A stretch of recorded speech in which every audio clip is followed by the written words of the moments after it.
Hi, I'm Noah Shear, and I'd like to introduce you to the Women in Leadership Program Director, Rosamund Christie.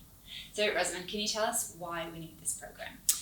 So I originally thought about this program because there are three things I think that women generally come to a program like this for. One is to meet other women who have faced the same challenges as them and to draw on their experience and share those challenges. The second is to really begin to attack unconscious bias that is in society generally, but we women suffer from it as much as anything. And thirdly, it's to develop a sense of agency around what influence women can have in changing the conversation, in influencing change. And I feel really strongly that it's not enough to imagine that other people can do this work if we're not prepared to do it ourselves. I think that women don't lack confidence, but I do think that women generally lack what I call a healthy sense of entitlement. And so how do we build that healthy sense of entitlement? And we do that in the program through developing mindset change and skills. And in fact, the skills bit comes right back to you. So it'd be quite interesting, I think, for people to hear what it is that you do in negotiations that really develops that sense of, I can rely on this to be part of the conversation. Yeah, absolutely. So I'm a negotiation specialist, and I will be doing the negotiation skills module within the program. And that's exactly what you said, is exactly what we're focusing on. Agency and a healthy sense of entitlement, and how to actually be proactive in asking for what you want, but also have the skills to do that strategically with the right sort of words and rhetoric, and a strong sense of I can persuade and I can get what it is that I want with skills.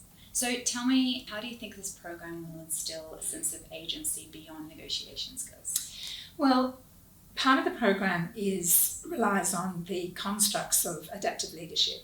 And so we talk about what are the technical things that we have to do in leadership, in that language, that will advance women. And a technical thing is, for example, quotas. And people often ask me, where do you sit on quotas? And it's a really difficult question.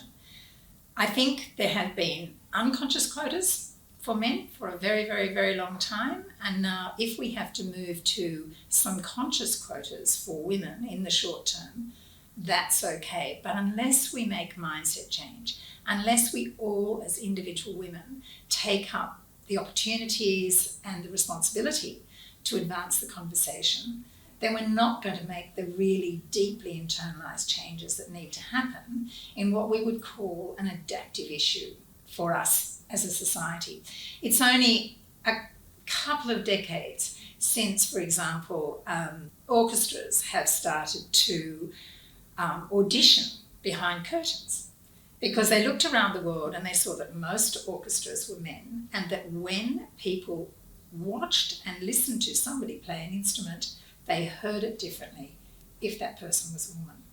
So it reminds us that we've got a really long way to go in terms of overcoming those things that are unconscious, because if they're unconscious, how do we even know that they're operating?